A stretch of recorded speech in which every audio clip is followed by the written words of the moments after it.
बिस्मिल्लाहिर्रहमानिर्रहीम। नाज़रीन अस्सलाम वालेकुम, मैं हूं इमरान वसीम। नाज़रीन, प्रोग्राम में सबसे पहले हम बात करेंगे जो आज सऊदी अरेबिया के शहर मक्का से एक खुशखबरी सामने आई कि पाकिस्तान, तुर्की और सऊदीया के माबैन एक सहफ़रीक़ी दिफ़ाई मुआहिदा हुआ है।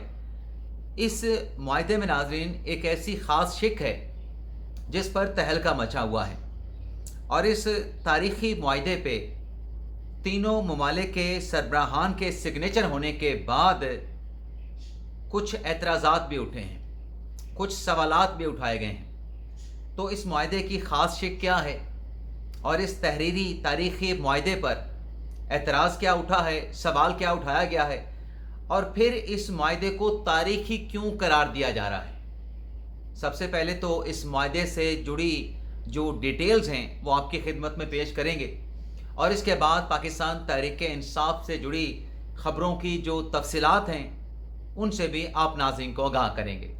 तो प्रोग्राम का आगाज़ करने से पहले उन दोस्तों से दरख्वास्त होगी जिनकी तरफ से अभी तक चैनल को सब्सक्राइब नहीं किया गया कि वो चैनल को सब्सक्राइब कर लें, बेल आइकॉन का बटन प्रेस करें।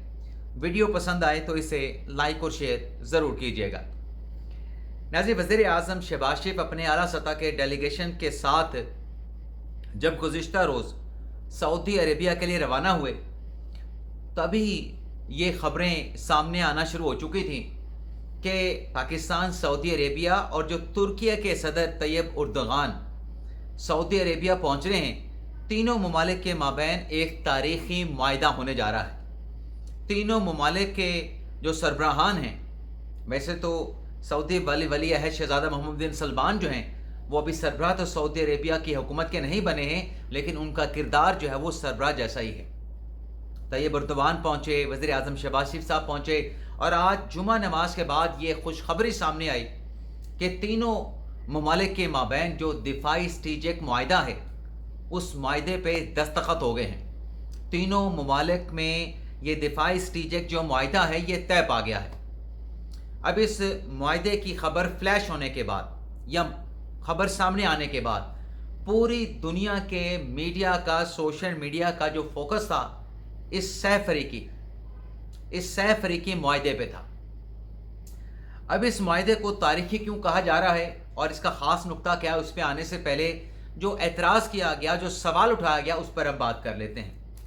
मुआहिदे पे नाज़रीन सवाल उठाया गया।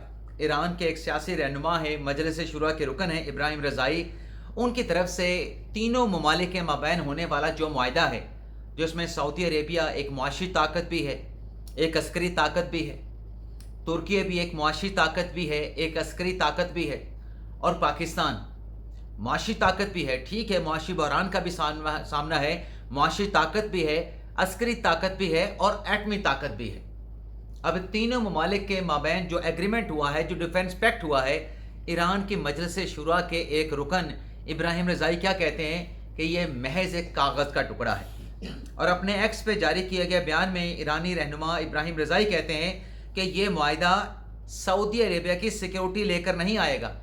जैसे अमेरिका के साथ सऊदी अरेबिया के डिफेंस एग्रीमेंट थे, लेकिन अमेरिका जो है वो सऊदी अरब की सिक्योरिटी नहीं कर सका, तो ये मुआहिदा भी सऊदी अरब को सिक्योरिटी फ्राहम नहीं कर सकेगा।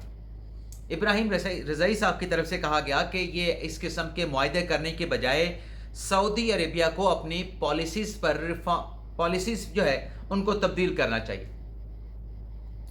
अभी जो ईरान, अमेरिका, इसराइल का जो तनाज़ा चल रहा है वो अभी उसकी धूल नहीं बैठी है। वो तनाज़ा, वो कंट्रोवर्सी, वो बहरान अभी ख़त्म नहीं हुआ है, लेकिन दूसरी तरफ जो है वो इशारे करने या सवालात उठाने या उंगलियां उठाना शुरू कर दी गई हैं। माजरत के साथ ऐसा ही हुआ, ये फैक्ट है। लेकिन जहां ईरान सऊदी अरेबिया से कह रहा है कि वो अपनी पॉलिसीज़ को रिफॉर्म्स करें, ये ऐसा ही है कि दूसरों को नसीहत और ख़ुद मियाँ फंसी है। जहां वो सऊदी अरब को ये प्रपोज़ल पेश कर रहे हैं, वहीं ईरान को भी अपनी जो पॉलिसीज़ हैं सबसे पहले उनमें रिफॉर्म्स लाने की ज़रूरत है। ईरान को अपनी पॉलिसीज़ में तब्दीलियाँ लाने की ज़रूरत है मौजूदा हालात और मौजूदा जो असरी तकाज़े हैं उसके मुताबिक। और जब ईरान ख़ुद वो तब्दीलियाँ लेके आएगा, फिर आप दूसरों से भी उस बात का एक तकाजा कर सकते हैं, दूसरों के सामने वो तजवीज़ दे सकते हैं कि आप भी रिफॉर्म्स लेके आएँ। یہ تو ایسا ہی ہے کہ دوسروں کو نصیحت اور خود میاں فصیح۔ اب اس معاہدے کے تاریخی ہونے کے حوالے سے ہم بات کر لیتے ہیں۔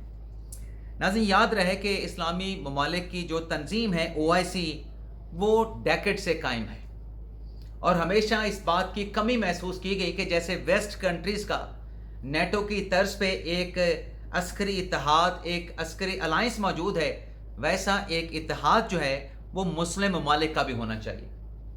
مسلم ممالک میں بھی ایک ڈیفنس پیکٹ ہونا چاہیے، عسکری اتحاد ہونا چاہیے، اور اس ضرورت کو بڑی شدت کے ساتھ محسوس کیا جا رہا تھا۔ تو ابتدائی طور پہ اب یہ 3 جو ممالک ہیں، ترکیہ ہے، پاکستان ہے، سعودی عربیہ ہے، ان کی کیپیسٹی کیا ہے وہ بھی میں نے آپ کو بتا دی ہے۔ تو ایک تو اس اعتبار سے یہ تاریخی معاہدہ ہے، اور دوسرا اگر آپ ماضی میں سعودی عربیہ اور ترکیہ کے آپس میں تعلقات کو دیکھیں تو اس معاہدے سے سعودی عربیہ اور ترکیہ کے جو باہمی تعلقات ہیں اس میں ایک نیا پالیسی شفٹ آیا ہے۔ اور آپ ایک اور نظر سے بھی ترکیہ کی عسکری پاور کو دیکھیں کہ وہ ڈیفنس ٹیکنالوجی بنا رہے ہیں، ڈیفنس آلات بنا رہے ہیں، اور انٹرنیشنل مارکیٹ میں وہ جو دفاعی ساز و سامان ہے ترکیہ اس کو فروخت کرتا ہے۔ ایک ایکسپورٹر دفاعی ساز و سامان کے حوالے سے ترکیہ کا جو ملک ہے، ترکیہ جو ہے وہ پوری دنیا میں جانا اور مانا جاتا ہے۔ لیکن اس معاہدے کی ایک اور خاص اہمیت بھی ہے۔ اس معاہدے کو ایک اور شق کے اعتبار سے، ایک اور نقطے کے اعتبار سے تاریخی کہا جا سکتا ہے۔ ہم نے معاہدہ مکہ کا سنا تھا، ہم نے فتح مکہ کا سنا تھا۔ فتح مکہ کے بعد یہ معاہدہ مکہ ہے، فتح مکہ کے بعد یہ معاہدہ مکہ ہے۔ اور اس کے ساتھ ساتھ ناظرین، اس پہ جو دستخط ہوئے وہ مکہ کے شہر بیت اللہ شریف کے عقب میں، عقب کہہ لیں یا اس کے پیچھے صفا مروہ والی سائٹ پہ، جہاں ایک طرف صفا کی پہاڑی ہے، دوسری طرف مروہ کی پہاڑی ہے، وہاں پہ بنایا گیا یہ شاہی محل ہے، رائل پیلس ہے، جسے صفا محل کا نام دیا گیا ہے۔ مکہ شہر میں یہ معاہدہ ہوا ہے، خانہ خدا میں، خدا کے گھر کے بالکل ساتھ، بیت اللہ شریف کے بالکل ساتھ، وہاں پہ یہ معاہدہ ہوا ہے۔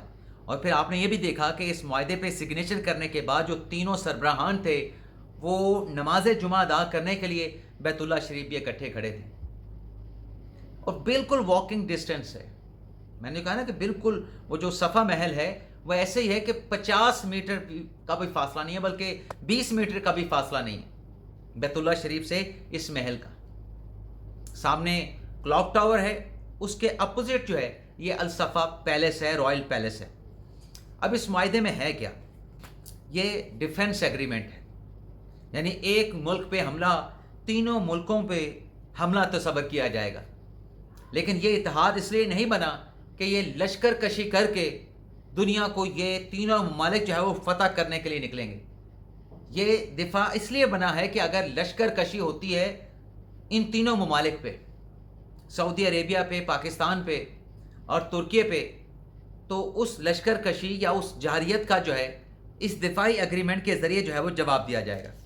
اب ترجمان دفتر خارجہ کی جانب سے جو اعلامیہ جاری کیا گیا اس میں یہ کہا گیا کہ یہ کسی جارحیت کے لیے اتحاد نہیں بنا، بلکہ جو دفاعی طاقت ہے تینوں ممالک کی، اس معاہدے کے ذریعے اس دفاعی طاقت کو مضبوط بنانے پہ اتفاق ہوا ہے۔ یہ ایک ڈیفنس ایگریمنٹ ہے، کسی کے خلاف جارحیت کے لیے یہ دفاعی معاہدہ نہیں ہوا ہے۔ اور اس معاہدے کے ذریعے جو تینوں ممالک کے تعلقات ہیں، خاص طور پہ جو ڈیفنس آپس میں کوآپریشن ہے، اس کو مزید اسٹرینتھن کیا جائے گا۔ اب ناظرین، اس معاہدے کے بعد پہلے پاکستان کا بائی لیٹرل ایگریمنٹ ہوا سعودی عربیہ کے ساتھ، پھر کویت کے ساتھ بھی اسی نوعیت کا دفاعی تعاون کا معاہدہ ہوا۔ اب یہ ٹرائی نیشن معاہدہ ہوا ہے، ڈیفنس اسٹریٹجک پیکٹ ہوا ہے۔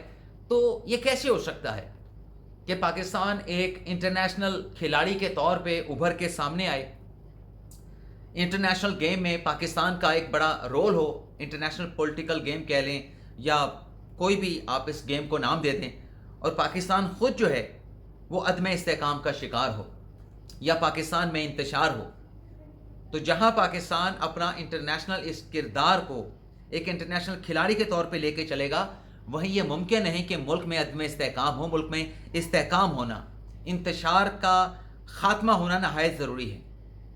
तो ये मुआहिदा जो है, इस मुआहिदे के बाद पाकिस्तान के अंदर जो बेयकीनी है, अनसर्टेनिटी है, उसके ख़ात्मे के हवाले से भी इक़दाम जो है उठाए जाएंगे ताकि दुनिया को एक पॉजिटिव पैगाम जाए।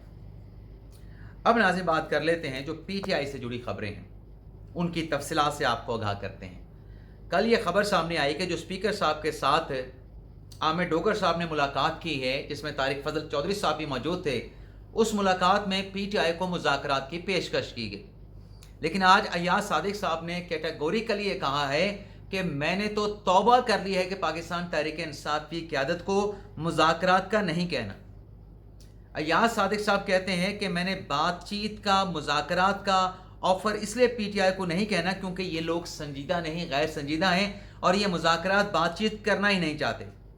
मैंने ये मुज़ाकरात वाला बात बंद कर दिया है और मुज़ाकरात की ऑफ़र दे दे के आएँ, बैठें, पार्लियामेंट में किसी जगह को सजेस्ट कर दें, प्रपोज़ कर दें, लेकिन मैं थक गया हूँ क्योंकि पाकिस्तान तहरीक इंसाफ मुज़ाकरात में संजीदा नहीं है।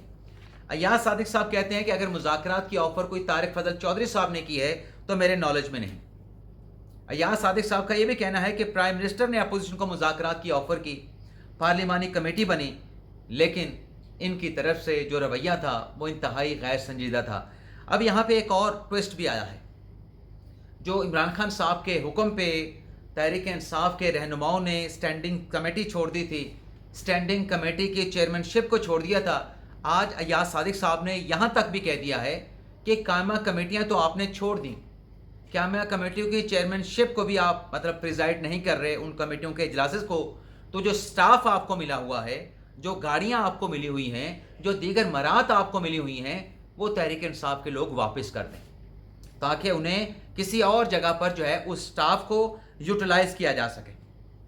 और इसके साथ साथ नाज़रीन, जो मौलाना फजल रहमान साहब से मुतल्लिक हमने कहा था खबर आपके साथ शेयर करेंगे, तो मौलाना साहब का भी इनकार है कि इमरान खान साहब की रिहाई के हवाले से PTI के साथ हम कोलिशन में नहीं जा सकते, इत्तेहाद में नहीं जा सकते, अलायंस नहीं बना सकते। हम बाकी इश्यूज़ के ऊपर, जैसे मुल्क में इस्लामी नफाज लेके आना है, उसके नफाज का मामला है, मुल्क की मामलात को इस्लामी तालीमात के मुताबिक ढालना है, इसराइल को एक्सेप्ट ना किया जाए, इसराइल के ख़िलाफ़ जो है एक सख्त स्टांस लिया जाए, और फिर जो अहमदी हैं उनके ख़िलाफ़ भी जो है एक सख्त मौक़िफ़ लिया जाए। हम तो इस बात के ऊपर PTI के साथ बैठने के लिए तैयार हैं। इमरान खान साहब की रिहाई हमारा सरदर्द नहीं है, तो वहाँ से भी इनकार है। अब मुज़ाकरात से भी इनकार है, तो PTI क्या करेगी? इमरान खान साहब क्या करेंगे?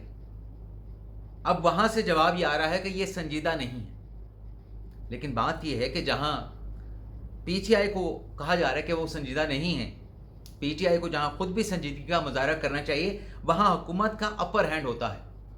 हुकूमत इस पोजीशन में होती है कि किसी को कुछ दे सके। माजरत के साथ आज मैं थोड़ी सी डिफरेंट बात इसलिए कर रहा हूँ क्योंकि अपोजिशन जो होती है वो हुकूमत में उनके पास ना वसाइल होते हैं ना अख्तियार होता है। हुकूमत के पास वसाइल भी होते हैं, अख्तियार भी होता है, यानी देने की पोजीशन में होती है, अपर हैंड होता है। तो हुकूमत को भी कुछ ऐसा करना चाहिए कि जिससे मुज़ाकरात की राह हमवार हो। जैसे कि आज सुप्रीम कोर्ट में सुप्रीम कोर्ट बार के सदर ने कहा कि तमाम जो तस्वीया तलब, हल तलब जो मसाइल हैं उस पर बैठ के बामायनी मुज़ाकरात किए जाएँ, बातचीत की जाए और मसले का हल निकाला जाए। तो किसी एक को स्टेप बैक करना है या किसी एक को कदम आगे बढ़ाना है, तो अगर हुकूमत बढ़ा लेगी तो हुकूमत के जो शान है उसमें कुछ नहीं होगा। एटलीस्ट अगर हुकूमत ये कदम उठाती है तो दूसरी पार्टी का भी पता चल जाएगा कि वो खुद कितनी संजीदा है। बेशक अय्याज सादिक साहब कह रहे हैं कि संजीदा नहीं है, लेकिन अगर हुकूमत ये कदम उठाती है तो उससे ये बिल्कुल जो है वो पब्लिकली एक्सपोज हो जाएंगे कि तहरीक इंसाफ संजीदा नहीं है। इसके साथ साथ नाज़रीन एक और ख़बर भी आपके साथ शेयर कर लें। अटॉर्नी जनरल के घर पे जो पुलिस की तरफ से रेड किया गया था, उस रेड के मामले पे 6 पुलिस एहलकार जिसमें एक खातून मुसरत तारिक साहबा भी शामिल थे, लाहौर की सेशन अदालत ने 12 अगस्त तक जो है इन 5 पुलिस एहलकारों की जो गिरफ्तारी है वो रोक दी है। 5 मुलजमान को अबूरी ज़मानत दे दी है, जिन्हें گرفتاری کا خدشہ ظاہر کیا گیا تھا ان کی طرف سے عدالت میں، لیکن عدالت نے جہاں گرفتاری 12 اگست تک روکی ہے اور ساتھ میں عبوری ضمانت بھی دی ہے، لیکن عدالت کا یہ بھی کہنا ہے کہ 5 جو ملزمان ہیں جن کے خلاف ایف آئی آر درج کی گئی ہے وہ شامل تفتیش بھی ہوں اور پولیس تفتیش میں، انکوائری میں تفتیشی کے ساتھ تعاون بھی کریں۔ تو یہ ناظرین ہمارا آج کا ولاگ، آپ سے اجازت چاہتے ہیں۔ اللہ تعالی ہم سب کا حامی ناصر ہو، اپنی دعاؤں میں یاد رکھیے گا۔ اللہ حافظ۔